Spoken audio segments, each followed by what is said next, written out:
Kerala state private bus operators federation 3 മേഖലകളിലായി പ്രക്ഷോഭ സംഘം സംഘടിപ്പിച്ചിട്ടുള്ളത്. അതിൽ തൃശ്ശൂർ 20-ാം തീയതി കഴിഞ്ഞു. അടുത്തത് നാളെ കോഴിക്കോടാണ്. 4 ജില്ലകൾ വെച്ചുള്ള പ്രക്ഷോഭ സംഘമാണ് കോഴിക്കോട് തൃശ്ശൂർ സംഘടിപ്പിച്ചിട്ടുള്ളത്. ഇനി കോഴിക്കോടും അങ്ങനെ സംഘടിപ്പിക്കുന്നു. നാളെ 27-ാം തീയതി കോട്ടയത്ത് ഞങ്ങൾ അസോസിയേഷൻ ഓഫീസ് നാലമ്പടം അവിടെ നിന്ന് പ്രകടനമായി എത്തി തിരുനക്കര സ്റ്റാൻഡിലാണ് ഞങ്ങളുടെ സമ്മേളനം നടക്കുന്നത്. അപ്പോൾ സമ്മേളനത്തിൽ നിങ്ങളെല്ലാം പങ്കെടുക്കണമെന്നും ഞങ്ങളുടെ ഈ പ്രക്ഷോഭ സംഗമം ഒരു വലിയ വിജയമാക്കണമെന്നും അഭ്യർത്ഥിച്ചുകൊണ്ടാണ് ഇവിടെ എത്തിച്ചേർന്നത്. കാരണം സാധാരണ ബസ് ഉടമസ്ഥർ സമരം ചെയ്യുന്നത് പൊതുവായിട്ടൊരു ധാരണ എന്ന് പറയുന്നത് ബസ് ചാർജ് വർദ്ധിപ്പിക്കണം എന്നുള്ള ഡിമാൻഡോട് കൂടിയാണ്. പക്ഷെ ഞങ്ങൾ ബസ് ചാർജ് വർദ്ധിപ്പിക്കുന്നതിനെതിരായിട്ടാണ് ഇന്നത്തെ ഞങ്ങളുടെ പ്രക്ഷോഭം എന്ന് പറയുന്നത്. ബസ് ചാർജ് വർദ്ധിപ്പിക്കുന്നതിനെതിരെയാണ്. ഞങ്ങളെ സംബന്ധിച്ചിടത്തോളം ഞങ്ങൾക്ക് നിലനിന്ന് പോകണമെങ്കിൽ വിദ്യാർത്ഥികളുടെ ചാർജ് കാലോചിതമായുള്ള ഒരു വർധനമുണ്ടെങ്കിൽ മാത്രമേ ഈ വ്യവസായം മുമ്പോട്ട് പോവുകയുള്ളൂ. നിങ്ങൾക്കറിയാം, 5 രൂപ 6 രൂപ 1 ലിറ്റർ ഡീസലിന് വിലയുള്ള കാലത്താണ് വിദ്യാർത്ഥികളുടെ ചാർജ് 1 രൂപ എന്ന് നിജപ്പെടുത്തിയത്. ഇന്ന് 1 ലിറ്റർ ഡീസലിന് 97 രൂപ 98 രൂപ വില വന്നപ്പോൾ 60%, 50-ന് മുകളിൽ 60% വിദ്യാർത്ഥികൾ മാത്രം യാത്ര ചെയ്യുന്ന സ്വകാര്യ ബസ്സുകാർക്ക് മുമ്പോട്ട് പോകാൻ പറ്റാത്തതുപോലെ ഏതാണ്ട് 100 വിദ്യാർത്ഥികൾ കയറിയാൽ മാത്രമേ 1 ലിറ്റർ ഡീസൽ അടിക്കാൻ പറ്റൂ എന്ന് പറയുമ്പോൾ 90-100 ലിറ്റർ ഡീസൽ അടിച്ച് നടത്തുന്ന ഈ വ്യവസായം എങ്ങനെ മുമ്പോട്ട് പോകും എന്ന് നിങ്ങളൊന്ന് ആലോചിക്കണം. കാരണം മാധ്യമം എപ്പോഴും ഞങ്ങൾക്കെതിരായി ധാരാളം വാർത്തകൾ കൊടുക്കുന്നത് ഞങ്ങൾക്കത് വിഷമല്ല. കാരണം ഒരു പബ്ലിക് സംവിധാനമാകുമ്പോൾ എപ്പോഴും ഞങ്ങൾക്കെതിരായിരിക്കും മാധ്യമങ്ങളുടെ വാർത്തകൾ. മറ്റൊരു പ്രധാന കാര്യം എന്ന് പറയുന്നത്, അതുകൊണ്ട് ഞങ്ങൾ ആവശ്യപ്പെടുന്ന പ്രധാന കാര്യം വിദ്യാർത്ഥികളുടെ ചാർജിൽ കാലോചിതമായ മാറ്റം വരുത്തണം. എത്രയോ വർഷങ്ങളായി ഇത് കൂട്ടുന്നതിൽ സർക്കാർ വിമുഖത കാണിക്കണം. അതുപോലെ തന്നെ മറ്റൊരു പ്രധാനപ്പെട്ട പ്രശ്നമാണ് കേരളത്തിലെ സ്വകാര്യ ബസ്സുകളുടെ പെർമിറ്റ്. ഇപ്പോൾ നിങ്ങൾക്കറിയാം, നിങ്ങൾ പത്രങ്ങളിലെല്ലാം വായിച്ചതാണ്, 503 റൂട്ട് സർക്കാർ നോട്ടിഫൈ ചെയ്തു. ഏതാണ്ട് 1006 പെർമിറ്റുകൾ സർക്കാർ കൊടുക്കാൻ തീരുമാനിച്ചു. ഈ 1006 പെർമിറ്റ് കൊടുക്കുമ്പോൾ ഞങ്ങളുടെ പെർമിറ്റുകൾ ഏതാണ്ട് 300 പെർമിറ്റുകൾ സർക്കാർ പിടിച്ചെടുത്തു. 140 കിലോമീറ്ററിൽ കൂടുതൽ ഓപ്പറേറ്റ് ചെയ്യുന്നു എന്ന് പറഞ്ഞ് അത് പിടിച്ചെടുത്തു. അതിന്റെ കേസ് ഹൈക്കോടതിയിൽ നടക്കുകയാണ്. ഹൈക്കോടതി സിംഗിൾ ബെഞ്ച് ഞങ്ങൾക്ക് അനുകൂലമായി, ബസ്സുകാർക്ക് അനുകൂലമായി വിധി വന്നു. സർക്കാർ ഡിവിഷൻ ബെഞ്ചിൽ അപ്പീല് പോയി അത് ജഡ്ജ്മെന്റ് റിസർവ് ചെയ്തിരിക്കുക.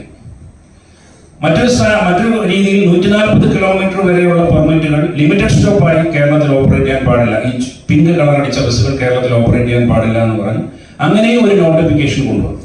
1997 തൊട്ട് തുടർച്ചയായി കേരളത്തിലെ സ്വകാര്യ ബസ് വ്യവസായത്തെ ഇല്ലാതാക്കുന്നതിന് വേണ്ടി, ഞങ്ങളെ എലിമിനേറ്റ് ചെയ്യുന്നതിന് വേണ്ടി കേരളത്തിൽ നിരവധിയായ നോട്ടിഫിക്കേഷനുകൾ ഇറക്കി. അവസാനം ആ നോട്ടിഫിക്കേഷൻ ഇപ്പോൾ ഡിവിഷൻ ബെഞ്ച് പെൻഡിംഗ് ആണ്. ഒരുപാട് നോട്ടിഫിക്കേഷൻ 2001, 2005, 2006, 2007 എന്ന് പറഞ്ഞ് തുടർച്ചയായുള്ള നോട്ടിഫിക്കേഷൻ, അതിലേക്ക് ഞാൻ പോകുന്നില്ല.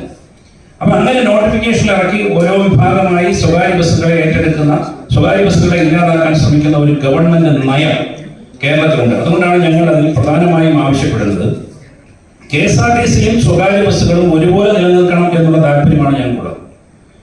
പക്ഷെ KSRTCക്ക് ഒരു വർഷം കണക്കനുസരിച്ച് 1540 കോടി രൂപയാണ് കഴിഞ്ഞ 10 മാസം കൊണ്ട് KSRTCക്ക് സർക്കാർ കൊടുത്തത്.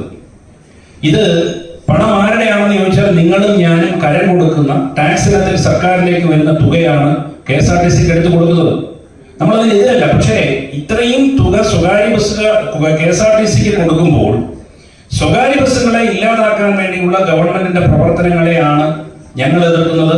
ആ എതിർപ്പിൽ നിങ്ങൾ ജനഹിതം മാനിച്ച് പാവപ്പെട്ടവന്റെ പോക്കറ്റിൽ കൈയിടുന്ന തരത്തിൽ സർക്കാർ ഓരോ തരത്തിലുള്ള ചാർജുകളും ടാക്സുകളും കൂട്ടുമ്പോൾ അതെടുത്ത് ഒരു വെള്ളാനയ്ക്ക് ഇങ്ങനെ ശമ്പളം കൊടുക്കുന്നതിനും അതിലേക്കും പൈസ മുടക്കുമ്പോൾ അത് ചോദ്യം ചെയ്യുന്ന ഞങ്ങളുടെ നിലപാട്. ഞങ്ങൾ ഒരിക്കലും KSRTC വേണ്ട എന്ന് പറയുന്നില്ല. KSRTC നിലനിൽക്കണം എന്നാണ് ഞങ്ങളുടെ ആഗ്രഹം. പക്ഷേ ഒരു വർഷം 1540 കോടി രൂപ സർക്കാർ KSRTCക്ക് കൊടുത്തു എന്ന് പറഞ്ഞത് ഫിനാൻസ് മിനിസ്റ്റർ അസംബ്ലി ബഡ്ജറ്റ് പ്രസംഗത്തിൽ പറഞ്ഞാണ്. എന്നിട്ട് പുതിയ ബസ്സുകൾ വാങ്ങാൻ പണമില്ല എന്നാണ് പറയുന്നത്. അപ്പൊ ഞങ്ങൾ ഇത്രയും വലിയൊരു സേവനം നടത്തുന്ന ഈ മേഖലയെ തകർക്കുന്നതിന് വേണ്ടിയുള്ള സർക്കാരിന്റെ സമീപനം മാറ്റണം. അതിനാണ് ഞങ്ങൾ ഈ പ്രക്ഷോഭം പ്രധാനമായും സംഘടിപ്പിച്ചിട്ടുള്ളത്. ഇപ്പോൾ അദ്ദേഹത്തിന് കൈവശം കിട്ടിയിട്ടില്ലെന്നാണ് അദ്ദേഹം പറഞ്ഞത്. രഘുരാമൻ കമ്മീഷൻ അദ്ദേഹമാണ് റിപ്പോർട്ട് ജസ്റ്റിസ് രാമചന്ദ്രൻ കമ്മീഷനാണ് ആദ്യം റിപ്പോർട്ട് കൊടുത്തത്. അത് വർദ്ധിപ്പിക്കണമെന്ന് തന്നെയാണ് അന്ന് റിപ്പോർട്ട് കൊടുത്തത്. അതിനുശേഷം വീണ്ടും ഒന്ന് പഠിക്കണം എന്ന് പറഞ്ഞിട്ട് വീണ്ടും ഒരു കമ്മീഷനെ വെച്ചു. ആ കമ്മീഷൻ റിപ്പോർട്ട് കൊടുത്തിട്ടും ഇതുവരെ അതിനൊരു അനക്കമില്ല. ഞങ്ങളുടെ പ്രശ്നം എന്ന് പറഞ്ഞാൽ ഈ വ്യവസായത്തിൽ നിന്ന് ആൾക്കാർ പുറത്തേക്ക് പോവാണ്, ആരും നടത്താൻ തയ്യാറാവുന്നില്ല, പുതിയ പെർമിറ്റുകൾ എടുക്കാൻ ആരും തയ്യാറാവുന്നില്ല, ഉള്ള പെർമിറ്റുകൾ ഓപ്പറേറ്റ് ചെയ്യാൻ പറ്റുന്നില്ല. ഇതാണ് ഞങ്ങളുടെ ഒരു പ്രശ്നം. ഞങ്ങൾക്ക് നിലനിൽക്കണം.